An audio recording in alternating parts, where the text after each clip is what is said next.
children's stories that I used to read as a kid. I have recently moved home.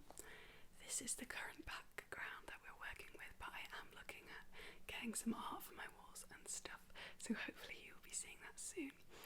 I've been having a really stressful time moving, so I'm actually filming this video today and it's going up today, which is so unlike me. Normally I'm like a week or more ahead in advance, so sorry if this video is not as creative as some of my others, but I am going to get back to filming again later this week, and I'm actually going to be doing a video with my boyfriend, so that will be really fun.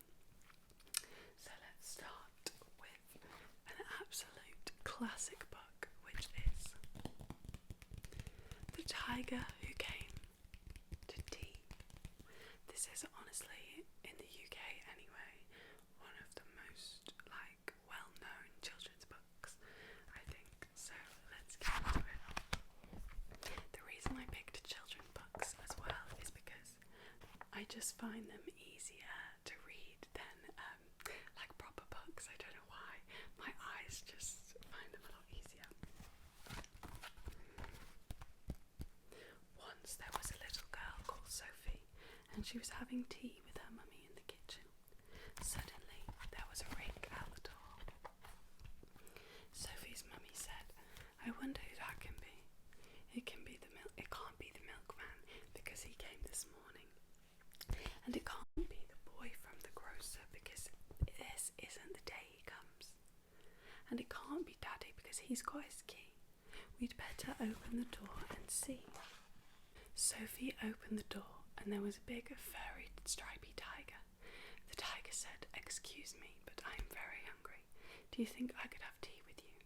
Sophie's mummy said, "Of course, come in." So the tiger came into the kitchen and sat down at the table. Sophie's mummy said, "Would you like a sandwich?" But the tiger didn't take just one sandwich. He took all the sandwiches on the plate and swallowed them in one big mouthful. Up. And he still looked hungry, so Sophie passed him the buns. But again, the tiger didn't eat just one bun. He ate all the buns on the dish, and then he ate all the biscuits and all the cake until there was nothing left on the table. So Sophie's mummy said, "Would you like a drink?" And the tiger drank all the milk in the milk jug and all the tea in the teapot. And then he looked round the kitchen to see what else he could find. He ate all the supper that was cooking in the saucepans, and all the food in the fridge, and all the packets and the tins in the cupboard. And he drank all the milk and all the juice and all Daddy's beer and all the water in the tap. Then he said, "Thank you for my nice tea. I think I'd better go now." And he went. Sophie's mummy said, "I don't know what to do. I've got nothing for Daddy's supper. The tiger has eaten it all." And Sophie found she couldn't have a bath because the tiger had drunk all the water in the tap. Just then, Sophie's daddy came home. So Sophie and her mummy told him what had happened, and how the tiger had eaten all the food and drank all the drink. And Sophie's daddy said, "I know what we'll do. I've got a very good idea. We'll put on our coats and go to a cafe."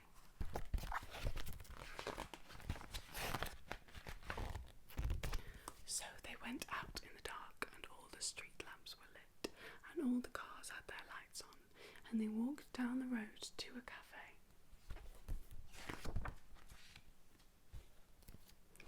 And they had a lovely supper with sausages and chips and ice cream.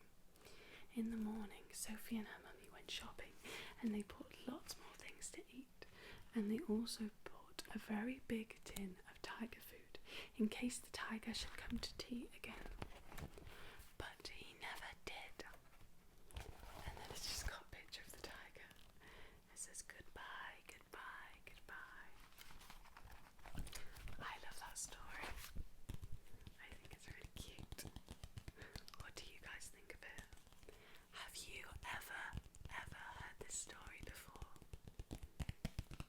I'm sure lots of you might have. Okay, the next story is probably not that well known, but it was one of my favourite stories when I was a kid, and I used to get my mum to read it to me all the time. It's called When Mum Turned Into a Monster.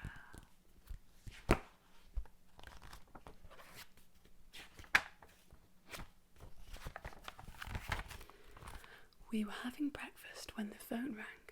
"Hello," said Mum. "Hi, yes, 4 o'clock, lovely. No problem. Bye." "Ah," she cried, "your cousins are coming to tea. The house is a mess and there's nothing to eat." "Oh no," said Sam. "Children, make your hair and comb your beds, and do it properly." "Yes, Mum," we groaned. We knew what she meant. She just wasn't quite herself. Everything's a mess in that kitchen. Mum spent most of the morning cleaning the house. There was lots to do. Washing up the breakfast things, polishing, hoovering up the cat hairs, and scrubbing out the loo. Sam and I forgot all about making our beds. We made a jungle camp instead. We had a great time, but I don't think Mum was very pleased. Oh no, they've made a big mess of their rooms. Then we all had to go to the supermarket. "Will you two stop fighting?" shouted Mum. When we got there, we wanted some crisps, but Mum just kept saying no. She was getting really cross, so we told her she was horrible. After a while, we got so fed up, we went off to do our own shopping. We were just beginning to enjoy ourselves when suddenly we crashed into some trolleys. I looked up to see a man standing over us. "And where is your mother?" he asked angrily. "There." "Oh, here," growled Mum. Her hands turned green. Mum wouldn't let us have any sweets, so I started to cry. Sam told me to be quiet because everyone was looking at us, so I cried even more, and Sam joined in. When we got home, Mum unpacked the shopping while we tried to make a cake, but we made such a mess that Mum told us to keep out of her way. So Sam and I made an adventure playground on the lawn. It was lots of fun going around on our bikes. "It's lovely and muddy," said Sam. They keep making more and more mess. When it started to rain, we came inside. Mum had laid out tea on the table. It looked so delicious we just had to help ourselves. It was only after we'd eaten 7 sandwiches, 4 iced buns, 10 biscuits, and most of the chocolate off the top of the cake that we realised Mum might not be too pleased. So we ran upstairs to help. To hide, even. "What a mess," said Sam, stuffing a half-eaten sandwich into his pocket. Then we heard footsteps. Clomp, clomp, clomp, coming up the stairs. We dived under the bedclothes. Sam looked at his watch. It was nearly 4 o'clock. Suddenly, the door burst open.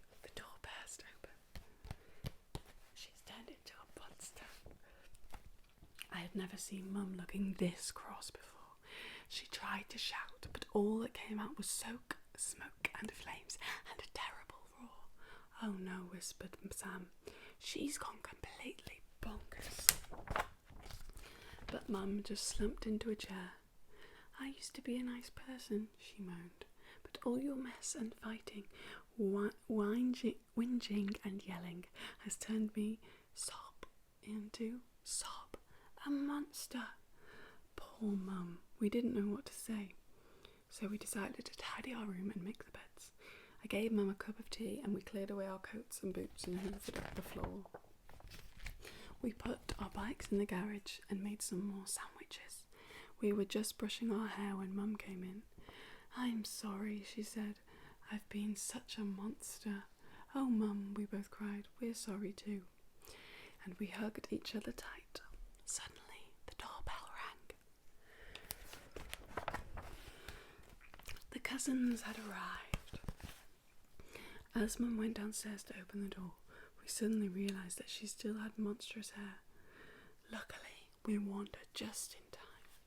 There she is brushing her hair. Well, we made it. Aunt Jane seemed impressed.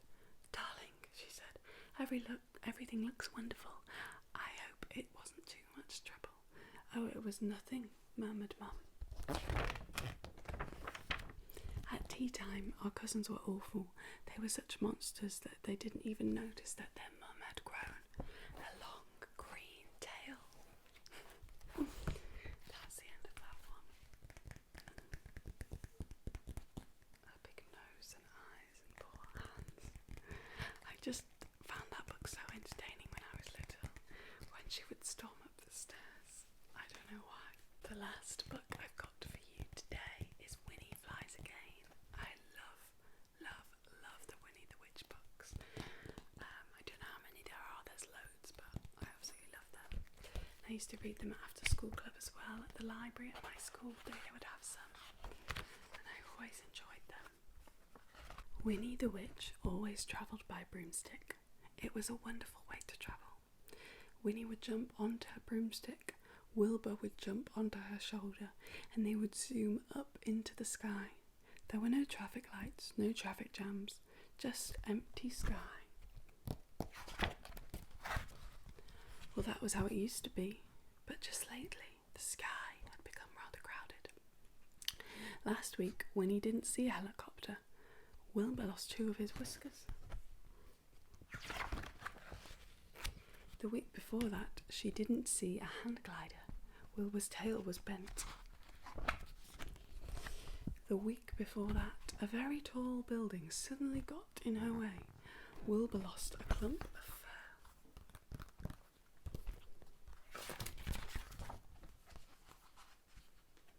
The sky is too dangerous, Wilbur, said Winnie. We'll have to try something else. So she took out her wand, waved it, and shouted, Abracadabra! Her broomstick turned into a bicycle, but it was very slow, very hard to pedal. And then a pond got in Winnie's way. She should look where she's going, croaked a frog. A bicycle is worse than a broomstick, Wilbur, said Winnie. We'll have to try something else. So she took out her wand, waved it, and shouted, Abracadabra! Her bicycle turned into a skateboard. The skateboard was fast, but it was hard to steer and impossible to stop. Winnie was stopped by an ice cream seller. Can't you see where you were going? He shouted. A skateboard is worse than a bicycle, Wilbur, said Winnie. We'll have to try something else. So she took out her wand, waved it, and shouted, Abracadabra! A skateboard turned into a horse. They trotted slowly down the path. This is much better than bicycles or skateboards, said Winnie, but she didn't see the low branch of a tree. This time Winnie didn't say anything. She was hanging from a branch. Slowly and carefully, Winnie climbed down the tree. I think we'll walk home, Wilbur, said Winnie. They limped slowly along the road. It was a very, very slow way to travel, but it was safe. Until Winnie stepped into a hole and tumbled deep down under the ground. She's fallen all the way down there. I think I need a cup of tea, said Winnie. Winnie climbed out of the tunnel and went into a shop. A cup of tea and a muffin, please, she said, and a saucer of milk for my cat. We don't sell cups of tea or muffins, said the shop lady, and I don't think we have saucers of milk, but I think I can help you. And she sold Winnie a pair of spectacles. Now Winnie and Wilbur travel everywhere by broomstick. It's a wonderful way to travel. So all that time, she just couldn't see properly. I love that story so much. Thank you so much for watching my video today. I hope you're feeling nice and relaxed and maybe got some tingles from those stories. Let me know what videos you would like to see in the